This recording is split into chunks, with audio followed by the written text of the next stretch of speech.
tiene 16.938.986 habitantes, según datos del censo publicado hoy. La mayor parte de la población vive en las ciudades. El Ministerio de Educación evalúa suspender temporalmente las clases presenciales en cantones con alto índice de criminalidad, como Durán en Guayas. Las empresas mineras extranjeras dejan de invertir 190 millones de dólares y han paralizado proyectos por 1.400 millones de dólares por la incertidumbre legal. Las autoridades de Texas declaran estado de emergencia por la masiva llegada de migrantes a la frontera entre México y Estados Unidos. Lucía. Amigos, bienvenidos a esta emisión de Televistazo. ¿Qué tal, Gaby? Hola, Estefi, amigos, bienvenidos. Empezamos la jornada informativa con los efectos de la inseguridad.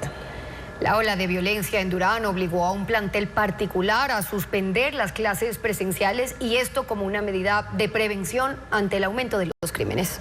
Aunque la ministra de Educación, María Brown, recomendó la presencialidad en las escuelas, se evalúan opciones en casos de riesgo, como nos explica Bessie Granja.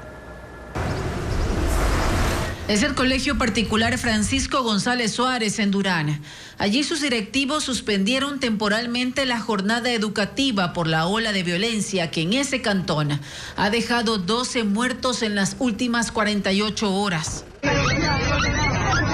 El pasado 10 de septiembre, en los exteriores de este centro de estudios, un niño de 5 años murió y un adolescente resultó herido por una balacera. Yo ya estoy a punto de tomar la decisión de sacarlo del colegio porque las clases no se quieren dar virtuales. Lamentablemente los voy a tener que hacer perder el año. El alcalde Luis Chonillo pidió a la ministra de Educación, María Brown, trasladar la jornada presencial a una virtual o encontrar otro mecanismo para que niños y jóvenes se eduquen sin arriesgar sus vidas. Aunque la ministra no recomendó volver a clases virtuales, argumentando que la juventud estará más vulnerable a ser captada por mafias, la autoridad planteó una opción. Y se tomó la decisión de que en términos generales se continúe con clases presenciales y que se pueda evaluar casos puntuales en donde se puedan suspender las clases presenciales y ir a clases virtuales por periodos cortos, como ha sucedido, por ejemplo, en Esmeraldas o en Manabí. Al mismo tiempo que solicitó al Ministerio del Interior ampliar el número de planteles priorizados para su custodia como medida de protección. La Policía Nacional recibe nuevos vehículos para el trabajo de inteligencia en las provincias más conflictivas del país. Fabiola Santana informa qué adquisiciones aún están pendientes para la institución. 20 nuevas camionetas que fueron entregadas a la policía serán enviadas a Esmeraldas, Guayas y Los Ríos para el uso de los uniformados que trabajan en operativos de inteligencia. El acto se realizó este jueves en las instalaciones de la Policía Judicial en Quito. También entregaron 600 kits tecnológicos que incluyen computadoras y escritorios para la elaboración de partes y otros informes policiales. Somos fieles testigos de esta entrega de medios logísticos que mejora por seguro las condiciones laborales de nuestros policías en territorio, y además se verá reflejado en el esclarecimiento de los diversos hechos delictivos que se dan. Los vehículos y kits de oficina son parte de los 10 procesos de contratación que lleva adelante la policía con un monto de 60 millones de dólares. El ministro se comprometió a entregar en el tiempo que resta de su gestión lo pendiente, entre lo que incluye chalecos antibalas para uniformados. La primera semana de octubre estaremos ya entregando cerca de 220 vehículos de los primeros patrulleros, que será la primera entrega, y también ya los chalecos tácticos. A inicios de agosto, la institución había concretado la adjudicación de 3.000 chalecos, 5.000 cascos de combate, 3.500 fusiles y subfusiles, 3.700 pistolas y 10 vehículos blindados. En el caso de los chalecos, se volvió a lanzar la oferta por incumplimiento de la empresa ganadora. El ministro Zapata pide a la próxima asamblea que se hagan reformas sobre la contratación de los equipos para las fuerzas de seguridad y así conseguir regímenes más eficientes para equipar a los agentes. Una intervención simultánea contra la minería ilegal se desarrolla en el sector de Punino, en la provincia de Orellana, y en Talac, en Napo. En este último sitio se desplegaron cerca de 200 uniformados entre policías y militares y detectaron 8 maquinarias que operaban sin permisos. Según la Fiscalía, 8 funcionarios de la Agencia de Regulación y Control de Energía y Recursos Naturales No Renovables fueron retenidos para una investigación por asociación ilícita. La situación de Ecuador complica la inversión privada. El sector minero empieza a sentir la reducción de los recursos provenientes del exterior. Francisco Garcés tiene las cifras. El Ecuador dejó de recibir inversiones para el sector minero. Las empresas extranjeras que habían puesto su mirada en el potencial minero del país paralizaron la entrega de dinero por la incertidumbre de este negocio en el Ecuador.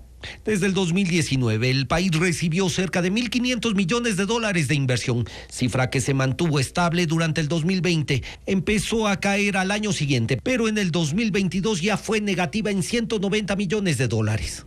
Para la Cámara de Minería, hay varios factores para que los inversores paralicen sus proyectos. Uno es que desde hace 2 años no se emiten licencias ambientales por los conflictos jurídicos que han paralizado esos trámites y ahora le corresponde a la Corte Constitucional decidir.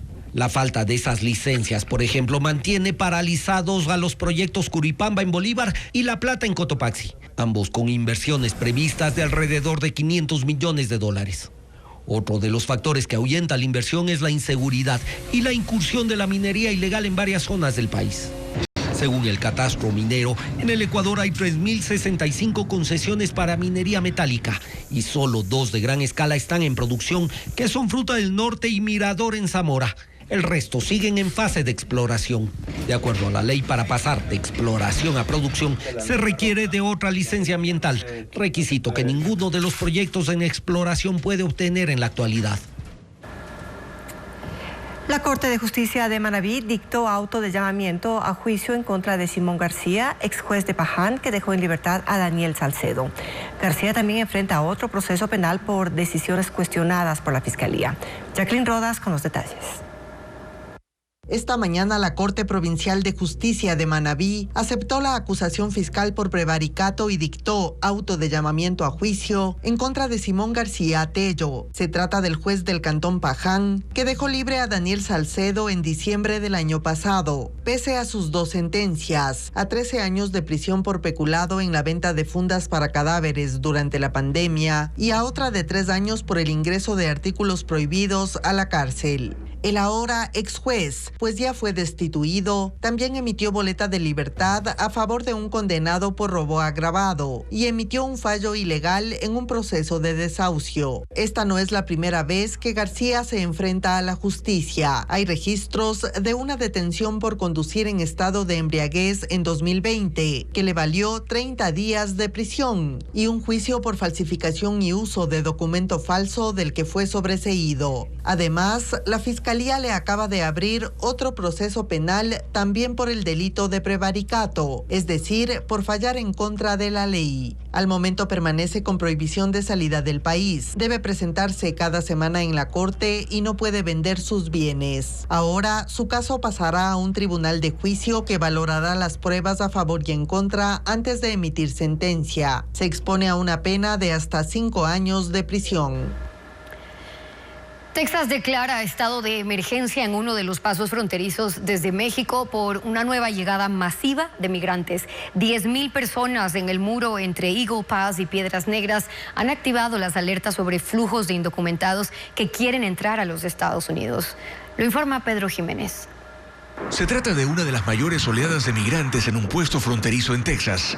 5,000 personas cruzaron ilegalmente desde ayer, elevando a 10,000 los llegados desde el fin de semana. Y la ciudad de Eagle Pass declaró estado de emergencia ante la saturación del único refugio para migrantes. Así que muchos permanecen detenidos bajo el puente internacional número 2, donde son identificados y registrados antes de ser enviados a un centro de procesamiento. El gobernador del estado de Texas, Greg Abbott, ha acusado al gobierno gobierno federal por haber cortado y retirado alambradas de púas con las que mantenían bloqueados pasos irregulares, por lo que han desplegado a más miembros de la Guardia Nacional para frenar otras llegadas ante el anuncio de que 8.000 personas más están en camino. Texas ha descrito este fenómeno como una invasión de la frontera fomentada por el gobierno y han detectado que la mayoría son migrantes de Venezuela, empujados quizás por el anuncio de la administración Biden de extender por 18 meses los beneficios del estatus de protección temporal a los venezolanos, protegiéndolos de la deportación. Aunque la medida es solo para quienes están en proceso de regularización y que han vivido ininterrumpidamente en Estados Unidos hasta antes del 31 de julio. Así, la situación en la frontera se mantiene tensa, no solo en Eagle Pass, sino en todos los cruces entre Texas y México.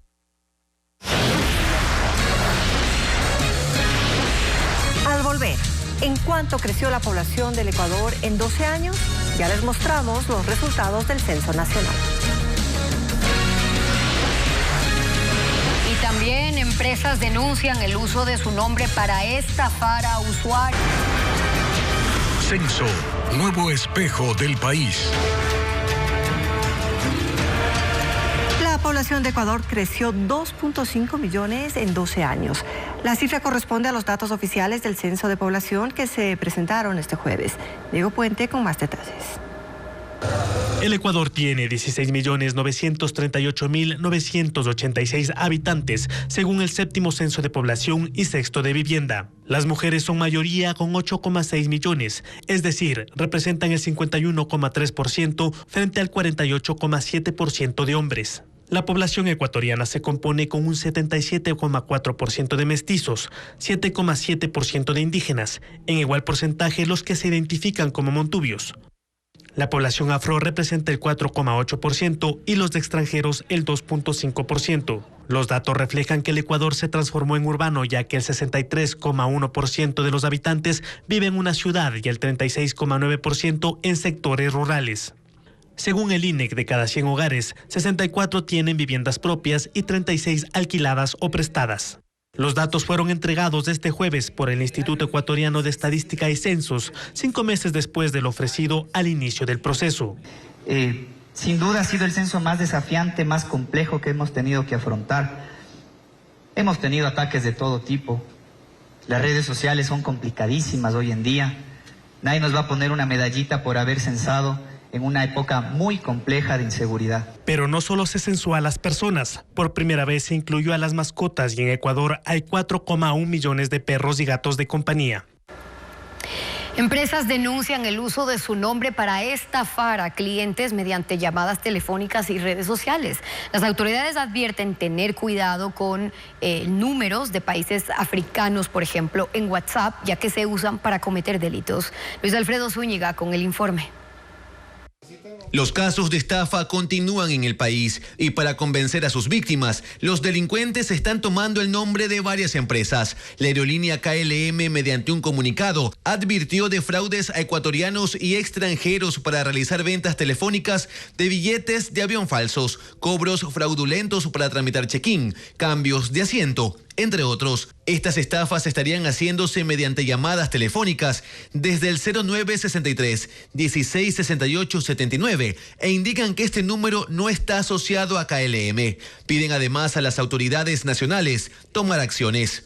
También en Guayaquil varios negocios se han visto obligados a anunciar en redes sociales que usan su nombre, crean cuentas falsas y se aprovechan de sus promociones para engañar a sus víctimas. A esto se suman los casos de estafas vía WhatsApp. Cada vez son más las denuncias en redes de usuarios que están recibiendo mensajes de números extranjeros, sobre todo de países africanos, ofreciendo supuestos empleos. Piden dinero o ingresar a links para continuar el proceso. Y es ahí cuando se corre peligro, pues se usan para robar información privada y luego extorsionar. Las llamadas o videollamadas las hacen desde los mismos números extranjeros. La Arcotel ha advertido de estos actos fraudulentos, denominados Juanjiri, que tienen como propósito provocar que el receptor devuelva la llamada y genere así el costo por la comunicación telefónica internacional, mientras que las videollamadas se usan para extorsionar a las personas con contenidos sexuales. electorales. De ahí que las autoridades piden no devolver este tipo de llamadas, no ingresar a enlaces sospechosos y bloquear dichos contactos. Asimismo, poner la denuncia en Arcotel y Fiscalía. La queja que también permanece en los usuarios es cómo los delincuentes acceden a su información privada sin su consentimiento, pese a que desde el 2021 en Ecuador existe una ley de protección de datos personales. Desde el 2021 al 2023 a la Unidad Nacional de Ciberdelitos de la Policía han llegado 662 casos de estafa. En breve, el Consejo 20% de descuento en todo. 989,000 dólares se repartirán los dos candidatos presidenciales para promocionarse en medios de comunicación. Así lo ha definido el Consejo Nacional Electoral. Y Patricio Díaz informa cómo se dividirán ese monto de fondos públicos que entrega el Estado para las campañas. Puede ser usado por Luisa González y Daniel Noboa únicamente en radio, prensa, televisión, vallas y medios digitales que se acreditaron ante el CNE. En total, 655 medios a escala nacional.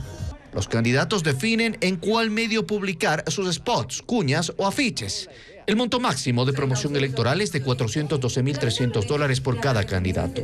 Daniel Noboa recibe 164,900 más por un incentivo al tener alianza de dos organizaciones políticas, Mover y Pueblo, Igualdad y Democracia. Así podrá utilizar $577,000. González solamente los $412,000.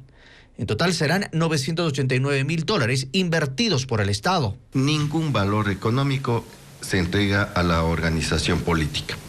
Adicionalmente, los candidatos no pueden hacer promoción con sus fondos. Se encuentra establecido en la ley que para eso está el Fondo de Promoción Electoral. Los spots o cuñas radiales que los candidatos quieran promocionar deben ser aprobados por el Consejo Nacional Electoral, pues deben mantener los parámetros que dispone la ley. Los candidatos ya han publicado en sus redes sociales algunos spots que podrían verse también en medios tradicionales. Pero a partir del 24 de septiembre, que inicia oficialmente la campaña electoral, el CNE ha insistido que no tiene capacidad legal para controlar redes sociales. Los dos candidatos presidenciales cumplen hoy con su agenda electoral en sus lugares de residencia. Luisa González en Quito, Daniel Noboa en Guayaquil. A continuación, el recuento de las actividades y anécdotas que nos deja la campaña política. Bienvenido una vez más. Daniel Noboa ha estado recorriendo varias provincias. En los últimos días ha estado en Cañar, Azuay, Los Ríos, Manabí. Tal vez por eso esta publicación compartida en sus redes y en las de su esposa, en la que ella habla de lo que implica estar alejados en época de campaña. Hoy él no ha sido protagonista en sus propias redes.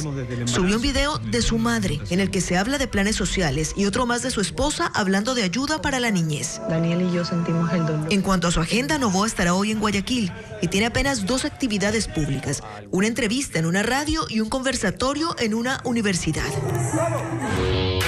Luisa González también comenzó el día con una entrevista, esta vez en Ecuavisa, en el programa Contacto Directo. Primer punto de una agenda que contempla varias reuniones más. Hoy tengo la reunión con el embajador de Estados Unidos. Su equipo de prensa informó que hoy también tiene cita con representantes de la FEINE, que es la Federación de Indígenas Evangélicos, y después con la Asociación de Sordos del Ecuador. En redes decidió contar una historia más personal. Historia de mis tatuajes. Contó por qué se los hizo, qué significan y rechazó a quienes la juzgan por ellos. Ninguno de los dos candidatos tiene previsto para hoy mítines, discursos públicos o concentraciones políticas. Un astronauta latino de la NASA se convirtió en la persona que ha pasado más tiempo en el espacio en una sola misión.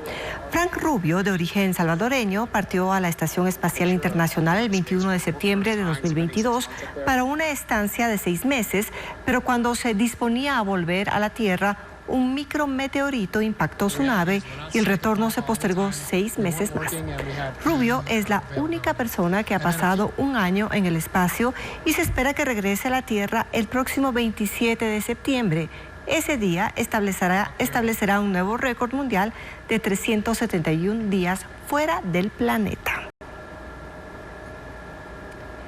Polonia frena el suministro de armas a Ucrania para centrarse en equipar a su propio ejército. Ocurre luego de que el presidente Volodymyr Zelensky, en un discurso ante las Naciones Unidas, acusó a ciertos países de fingir solidaridad, pues así también Polonia se niega a comprar parte de la producción de granos de Ucrania. Hay tensión entre Polonia y Ucrania, dos naciones vecinas y aliadas. Todo comenzó cuando Polonia, junto a Eslovaquia y Hungría, prohibieron la importación de granos ucranianos por los bajos precios que pueden perjudicar su propia producción. Ucrania presentó una queja ante la Organización Mundial del Comercio y en represalia impondrá restricciones de importación a productos de Polonia y Hungría. El presidente Volodymyr Zelensky, ante la Asamblea de Naciones Unidas, acusó a ciertas naciones de fingir solidaridad con su país. Yo compararía esto con lidiar con un hombre que se está ahogando. Ucrania se comporta así, se agarra de todo lo posible y puede arrastrar a las profundidades a quien está tratando de ayudarla. A punto seguido, Polonia anunció que no suministrará más armas a Ucrania para centrarse en equipar a su propio ejército, pero que sí permitirá el paso por su territorio del armamento que sea enviado por países de la OTAN. Además, Polonia mantiene las ayudas a 1,5 millones de refugiados ucranianos que están en ese país desde el inicio de la invasión rusa. La policía de Brasil ejecutó la operación denominada Falso Profeta en contra de supuestos pastores evangélicos involucrados en una gran estafa que ha afectado al menos a 50.000 personas. Les prometían ganancias millonarias por sus inversiones en programas de beneficio social que jamás se ejecutaron. La investigación inició hace un año contra una supuesta organización religiosa compuesta por 200 personas, entre ellas decenas de pastores evangélicos que convencieron a 50.000 feligreses de entregar su dinero a cambio de bendiciones. Mediante una plataforma digital que usaba el logo del Banco Mundial y el Banco de Brasil, estas personas invirtieron todos sus ahorros en operaciones financieras y proyectos humanitarios falsos, con la promesa de un retorno inmediato de ganancias astronómicas de más de 10 cifras. Los líderes espirituales, como el pastor Osorio José López Jr., les decían que habían sido elegidos por Dios para el denominado Proyecto Tesoro, con el que combatirían políticas económicas que empobrecen a la población mundial. Pero el dinero no regresó y los intereses prometidos tampoco. Así movieron más de $30 millones en los últimos 5 años a través de 40 empresas de papel y 800 cuentas sospechosas. Hay 2 detenidos en el operativo más reciente, que se suman al arresto de un hombre en diciembre, que utilizó un documento falso en un banco de Brasilia para perpetrar una estafa, simulando tener un crédito aprobado de $3.500 millones. La policía brasileña además ejecuta 16 allanamientos y busca a otros involucrados. Y tras una Los actos delictivos en las calles de ciudades como Durán y Guayaquil están cambiando la cotidianidad de padres de familia, de profesores y alumnos que quieren continuar con sus estudios sin verse amenazados por el narcotráfico. Diego Cuenca describe los efectos de esta violencia sin precedentes. La violencia criminal está alterando las actividades académicas de estudiantes y también la vida cotidiana de padres de familia que no saben si enviar o no a sus hijos a clases por el temor a que sean víctimas mortales de una bala perdida. Sin embargo, la realidad es que no pueden dejar a los niños solos en sus casas porque todos no tienen la posibilidad de pagar a una persona que los cuide. Ese problema golpea la puerta de familias de Durán y Guayaquil, cuyos integrantes se ven en la necesidad de ausentarse en el trabajo para velar por sus pequeños, como ocurre en la unidad educativa Sara Flor Jiménez, que con panfletos recibieron amenazas. Es uno de los 1.333 planteles que hay en la urbe, donde se registra ausentismo por la inseguridad. Pero el Ministerio de Educación aún no tiene un listado consolidado de cuántos son los alumnos que están dejando de ir a las escuelas. Lo que hemos optado nosotros por seguridad de nuestros hijos es no traerlos a clases. Son 1.500 estudiantes en la mañana y usted verá que no hay ni 100. Hacia el noroeste de Guayaquil, el panorama se complica en sectores como Monte Sinaí, Bastión Populares y otras cooperativas que pertenecen al distrito Nueva Prosperina, lugares considerados como los más peligrosos del país por la presencia de bandas de narcotráfico. En esas zonas, ni siquiera pueden dejar solos a sus hijos en casa, en medio del pedido de tener clases virtuales. Sin embargo, en esos hogares viven hasta 3 menores de edad, que comparten un solo dispositivo electrónico para estudiar, y tampoco tienen internet de calidad. Según miembros de la Federación de Establecimientos de Educación Particular Laica, FEDEPAL, los efectos de la inseguridad podrían provocar deserción escolar. En el caso de mis hijas trabajan, dejan a sus bebés en la escuela y es difícil porque ellos ya llegan tarde, en qué momento les controlan. Esa posibilidad que se vivió en pandemia también enfrentan los 140 planteles en el Cantón Durán. Ahí viven un hecho inédito a causa de la criminalidad, que por falta de resguardo policial y militar sus docentes dan clases hasta cuando la balacera lo permita, porque en esos momentos de violencia los alumnos quieren irse a casa o buscar que sus padres lleguen a verlos. 19 personas fueron detenidas en allanamientos ejecutados en Manabí. La policía, con ayuda de la Embajada de Estados Unidos, ejecutaron un operativo en Manta, Puerto Viejo, Montecristi y Bahía de Caracas. Y según información preliminar, los sospechosos enviaban droga a México y Estados Unidos. En los allanamientos se incautaron 5 toneladas de cocaína, así como 10 vehículos y hasta un lingote de oro. Las autoridades darán declaraciones de este caso en las próximas horas. En la provincia de Santa Elena, las Fuerzas Armadas rescataron a 18 personas que naufragaron en alta mar. La alerta se dio la mañana de este jueves por una llamada al ECU 911, donde se informó del hundimiento de un barco en la madrugada. Militares, policías, bomberos y personal médico del Ministerio de Salud atendieron a los sobrevivientes cuando arribaron a Puerto Chanduy. El ECU 911 informó que hay un fallecido cuyo cuerpo fue recuperado para el procedimiento respectivo. Se conoció que las personas eran pescadores. Al parecer, una mala maniobra provocó el volcamiento del bote a la altura de Pozorja. De un hombre con discapacidad física que nunca se ha limitado en sus oficios y aspiraciones. Fue zapatero, mecánico, incluso construyó su propio vehículo. Andrea Marín con más información.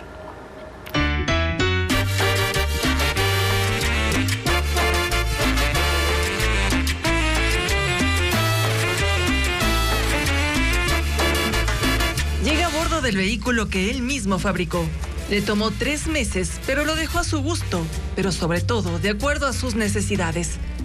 Luis Fernando Tipán, de 61 años, tiene discapacidad física por poliomielitis y su super buggy, como lo llama, se convirtió en sus piernas. Es a todo terreno, y sin eso no puedo mover. Sus conocimientos en mecánica le permitieron construir a su más fiel compañero. Pese a que su oficio original fue zapatero, trabajó en reconocidas empresas. Un familiar cercano le enseñó a soldar, arreglar, armar. Él me dijo de que solo de la zapatería no iba a vivir, que con el tiempo se iba a acabar y no tenía de qué sobrevivir. Y así fue, vea. Sé todo lo que él me enseñó. Yo le hago la mecánica automotriz. Y los conocimientos quedaron plasmados en su super buggy. Lo adaptó a sus capacidades. Volante y acelerador, nada más. Es automático. Y ya le tengo 10 años. La transmisión es a banda y a cadena. El cajón es así para cargar mi sillita. Funciona a gasolina y a bordo de él ha recorrido gran parte de la ciudad. Por donde va, causa sensación. Me saludan, me hacen la veña. Se quedan locos viendo mi carro, buena. Y las fotos están, pero sí, ya creo que estoy por todo el mundo ya. Siempre, en cada cosa que ha realizado, ha dejado claro que no hay límites cuando de alcanzar objetivos se trata.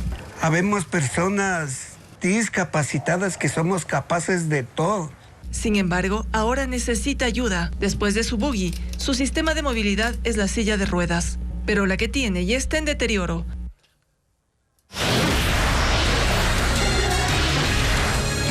Al volver tendremos los detalles del primer torneo de ajedrez en la Feria Internacional del Libro en Guayaquil.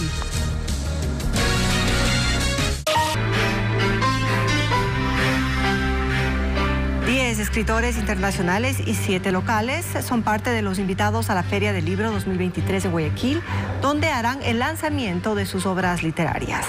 Una de las primeras en asistir a esta cita fue la argentina Claudia Piñeiro, quien presentó su última novela. Estefanía Arias conversó con ella. En esta 9ª edición de la Feria del Libro en el Centro de Convenciones de Guayaquil, la argentina Claudia Piñeiro hizo el lanzamiento de El tiempo de las moscas, una obra que es la continuación de otra de sus novelas. El peruano Jaime Bailey presentará su libro Los genios, donde recrea los años gloriosos de los autores Gabriel García Márquez y Mario Vargas Llosa. La cita con Bailey en la feria será el sábado 23 a las 18 horas. Además, la escritora Laura Restrepo estará con su libro Canción de Antiguos Amantes. El encuentro será el sábado 23 a las 4 de la tarde. Mientras que entre los escritores locales está Miguel Molina con su edición Bruma y Natalia García Freire con Trajiste contigo el viento. Ambos darán su conversatorio el viernes 22, a partir de las 5 de la tarde. Este año en la FIL habrá más de 40 mesas literarias y otros lanzamientos de libros, como La chica, de María Sol Pons, ¿Por qué no te pegas un tiro?, del autor Mohamed Boraí, y Emprendiendo con The Birdman, del ecuatoriano Juan Zurita. Todos son parte de esta fiesta literaria que se extiende hasta este domingo 24 de septiembre y a la que se espera asistan unas 35,000 personas. Y este año la Feria Internacional del Libro realiza su primer torneo de ajedrez denominado Gambito de Reino, en el que concursan 200 estudiantes de 13 unidades educativas. Con la temática Las Crónicas de Narnia, los alumnos muestran su mejor jugada. La concentración es clave en cada partida. Se mueve al peón, al caballero, a la dama, todo con tal de proteger al rey. 200 estudiantes de 13 unidades educativas son parte de la primera edición del torneo de ajedrez Gambito de Reina, que se realiza en la Feria del Libro en el Centro de Convenciones de Guayaquil. Un concurso donde menores de 5 a 12 años aplican su mejor jugada durante 10 minutos, tiempo que dura cada duelo. Simplemente aprender cómo mover las piezas, qué aperturas hacer y practicar, nada más. Es muy fácil. Me gusta porque es un juego de estrategia y mi papá, como yo juego tenis, me hizo aprender este deporte para ser mejor en el tenis. El director del torneo, Manuel Gálvez, explica que dividieron a los alumnos en 4 categorías y el por qué escogieron la temática Las Crónicas de Narnia en esta edición. Una guerra imaginaria que se da en el libro, que está entre los malos y los buenos, justamente con esos seres mitológicos. Pero también los visitantes a la feria podrán jugar una partida. Vamos a tener también el día sábado ajedrez interactivo, donde todos pueden venir a participar, entender el ajedrez un poco más, van a haber profesores enseñando gratuitamente.